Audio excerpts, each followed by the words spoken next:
Hello students, आज का video आप लोगों के लिए खास है।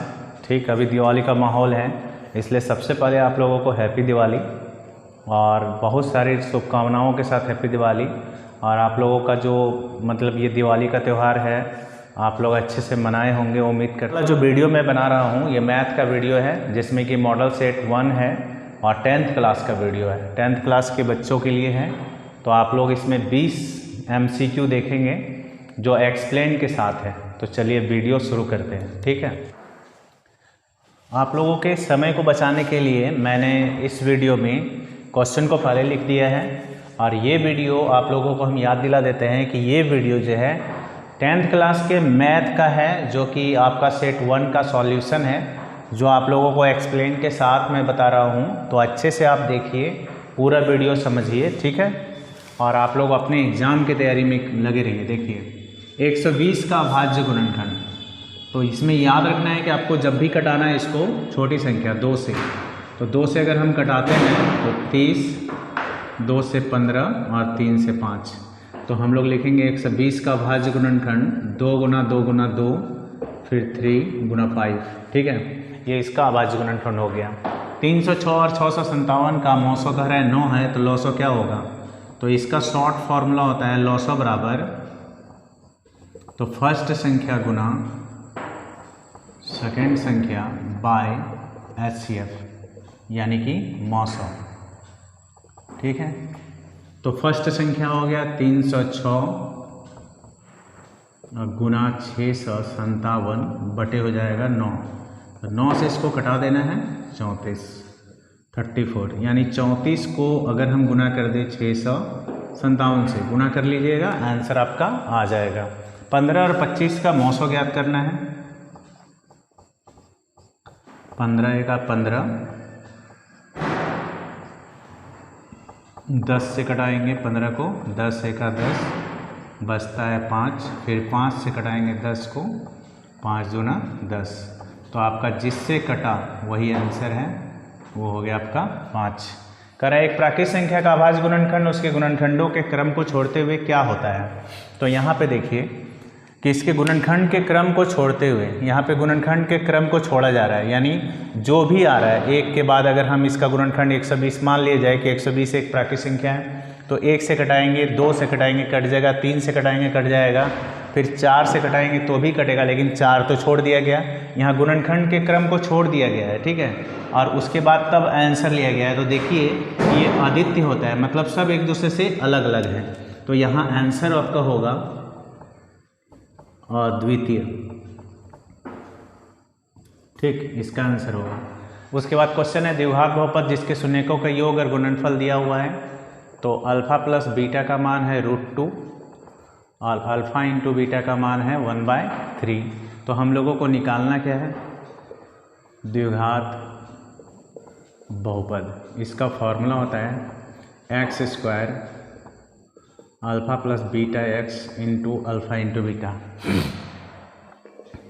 तो यहाँ होगा x² अल्फा प्लस बीटा का मान है √2x और 1/3, इसके नीचे 1, इसके नीचे 1। तो यहाँ एलसीएम 3x² 3√2x और +1। तो नीचे वाले 3 को आपको छोड़ देना है और ऊपर वाला आपका आंसर है ये। अब कह रहे हैं ax² plus bx plus c के शून्य का अल्फा और बीटा हो तो अल्फा प्लस बीटा का मान क्या होगा? तो ये डायरेक्ट फॉर्मूला होता है इसका होगा -b/a। किसी बहुपद px के लिए ग्राफ आकृति में दिया गया है, बहुपद के शून्यकों की संख्या क्या होगी? तो यहाँ पे आप लोगों को समझना है कि px का जो दिया है, px मतलब x अक्ष पर जो प्रतिच्छेद बिंदु की संख्या होगी वही शून्यक होगा।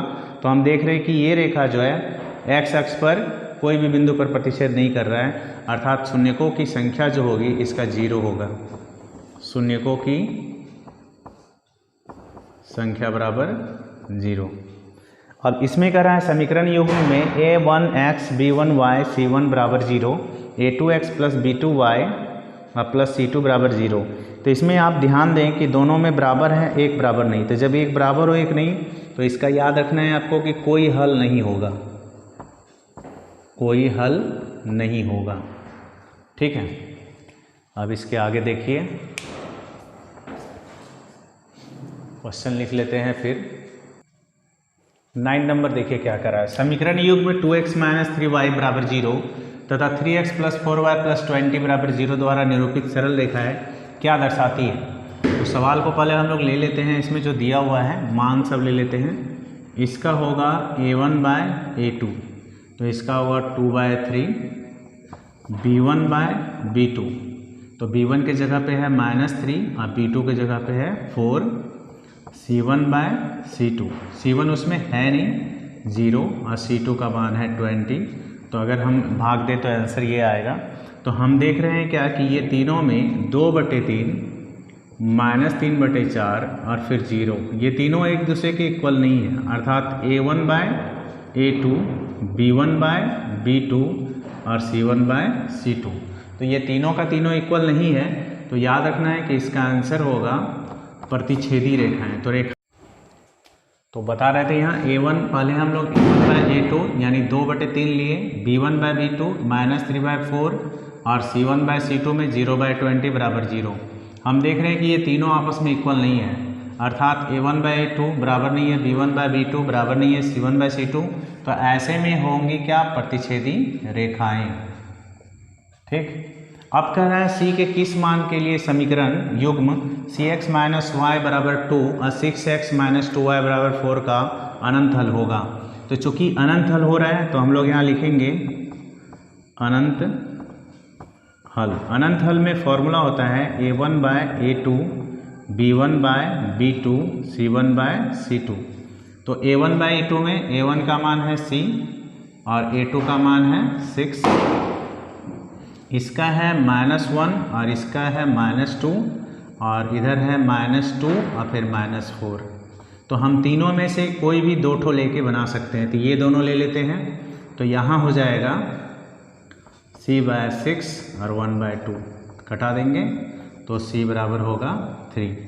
अब कह रहा है सब समीकरण युग्म इसके लिए कह रहा है 2x - y = 5 इतना का हल क्या है। तो सबसे पहले सवाल को हम लोग ले लेंगे 2x - y = 5 और 3x + 2y = 4, equation first equation second. तो हम इसको 2 से गुना कर देंगे, विलोपन याद रखना है आपको, किसी भी मेथड से बना सकते हैं, ये अच्छा आसान मेथड है, इस मेथड से आप आसानी से बना सकते हैं। तो 2 से गुना करेंगे हम लोग तो 4, 2y 10 और इसको 1 से गुना करेंगे तो 3x + 2y 4, तो ये कैंसिल हो गया 7x और यहाँ 14। 7 से अगर डिवाइड करते हैं तो x का मान 2 निकलता है। यही x का वैल्यू अगर हम इसमें रख दें तो हो जाएगा 2 × 2y = 5, यहाँ 4 - y =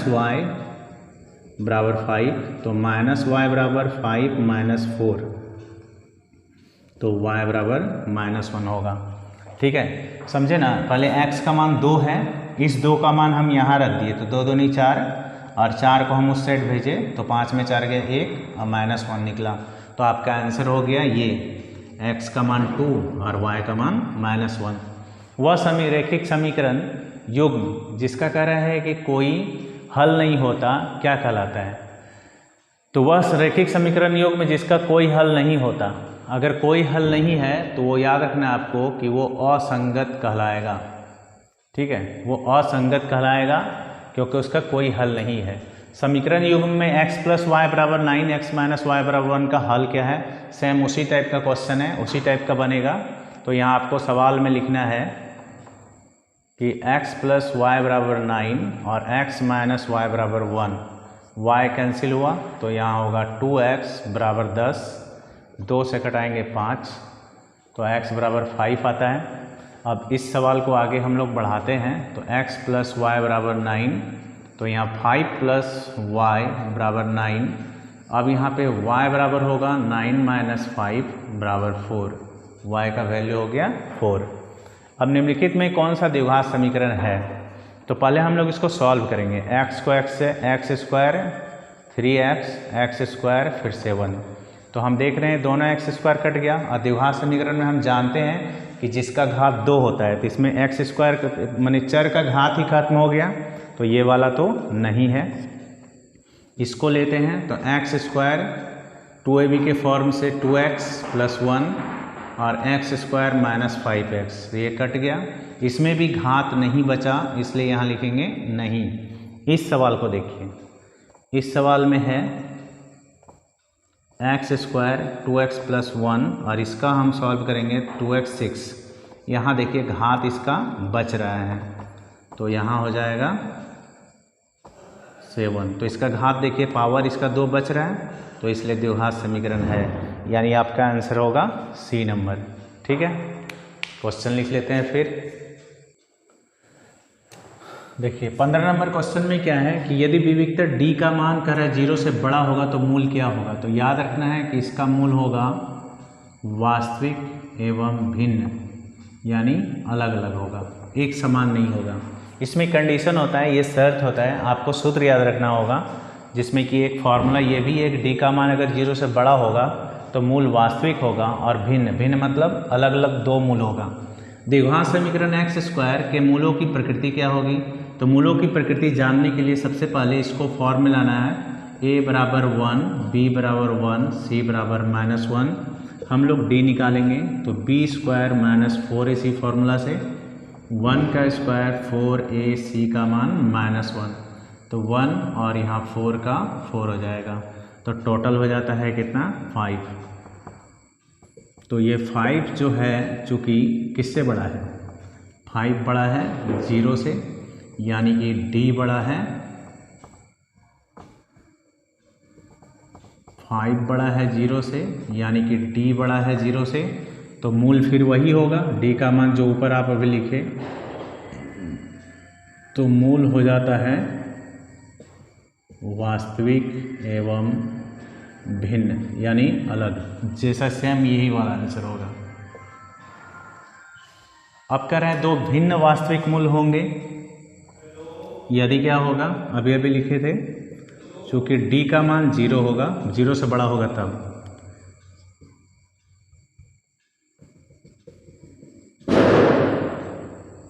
d का वैल्यू ये होता है, तो हम ऐसे भी लिख सकते हैं इसको। द्विघात समीकरण में x² - x + 3 = 0 का विविक्तर क्या होगा। तो सबसे पहले हम लोग a का मान 1, b का मान -1 और c का मान 3 लेते हैं। तो d निकालना है, विविक्तर इसी को बोलते हैं। तो -1 का स्क्वायर, तो इसका फॉर्मूला d का b² 4ac, तो b का मान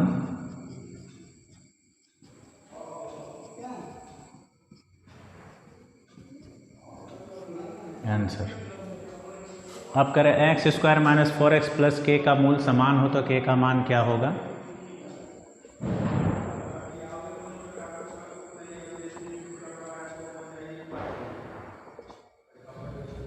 तो चूंकि यहाँ पे मेन पॉइंट है मूल समान होगा, तो सबसे पहले आपको d निकालना है। तो b² 4ac, तो b² का मान आपका हो गया 4 का स्क्वायर, 4ac का मान k 16 और यहाँ होगा 4k। तो क्वेश्चन में आपका लिखा हुआ है, चूँकि d का मान क्या है, मूल समान है। जब मूल समान होगा तो d याद रखना आपको 0 के बराबर होगा। तो d का वैल्यू हो जाएगा 16 - 4 के बराबर 0, तो 4 के बराबर -16, 4 से कटा देंगे 4 बार में, तो k बराबर 4। द्विघात समीकरण में सबसे पहले इसका हम लोग गुणनखंड करेंगे। गुणनखंड अगर नहीं जानते हैं तो सीखना पड़ेगा आपको, नहीं तो समझा रहे देखिए। इसको इससे गुना किए हम लोग, तो 6x² आया, 6 को कटाएंगे 2 × 6 और 2 और 3 जोड़ के आता है 5। तो इसको हम लोग लिखेंगे x², यहाँ लिखेंगे हम लोग 2x और 3x। चूँकि हम x² यहाँ छोड़े थे इसलिए यहाँ x को ले लिए फिर से, आप +6 = 0, प्लस माइनस +6 = 0। यहाँ कॉमन ले लेंगे, यहाँ 3 कॉमन आएगा, तो यहाँ x - 2 और x माइनस हो जाता है 3 = 0। तो क्वेश्चन में कह रहा है क्या कि मूल ज्ञात करना है आपको। तो यहाँ पे हम लोग x = 2 और यहाँ x = 3, यानी अगर पूछा जाए मूल कितना है तो 2 और 3। ठीक है, तो ये आपका 20 MCQ मैंने बनाया। इसके नेक्स्ट वीडियो में आपका रहेगा और 20 यानी कि 40 MCQ है। तो सेट 1 यानी मैथ का MCQ का सेट 1 है जिसमें 20 MCQ आपको बना दिए, समझा भी दिए। और अगर आपको मेरा वीडियो अच्छा लगे तो लाइक ज़रूर कीजिए, शेयर कीजिए अपने दोस्तों के साथ और वीडियो पूरा देखें ताकि आपको अच्छे से समझ में आए, आप टर्म 1 का एग्ज़ाम की तैयारी अच्छे से कर सकें। ठीक है, और लाइक ज़रूर कीजिए। लाइक करने से क्या होता है, मैं मोटिवेट होता हूँ, फिर नया वीडियो बना के लाता हूँ। ठीक है।